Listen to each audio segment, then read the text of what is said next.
Severin, are we going to see more M&A in Europe of this kind next year as a result of what is a strong eurozone economy?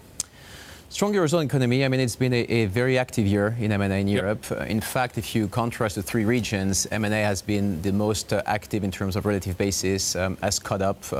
Was 22% of all volumes 2 years ago. Is now 28%, 29%.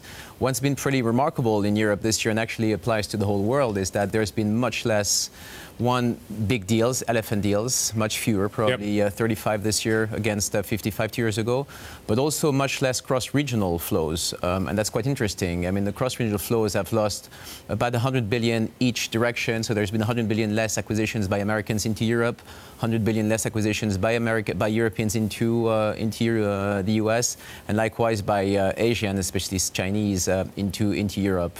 At the same time, the domestic deals have been pretty active, actually pretty robust, and that explains that on average, or in total, volumes in Europe are actually up relative to last year. They're down probably 15% in the US, they're down 10% in Asia, but they're up in Europe, and I think this is going to continue. And this, does it in terms of order of magnitude, does it get bigger, and do we see a shift in terms of the sectors that are being associated with this M&A? It's always the same. I mean, technology globally is very active, a bit less so in Europe because we have less big tech players. Yeah, exactly. But the consumer has been very active in Europe this year. Real estate is pretty active, and I would finish with power utility and infra, which also has been a very busy sector. I'm curious to know what you think about the retail sector going forward from here. We've seen some very disappointing numbers being posted by Hennes this morning. The stock is down the most, I think, in 16 years.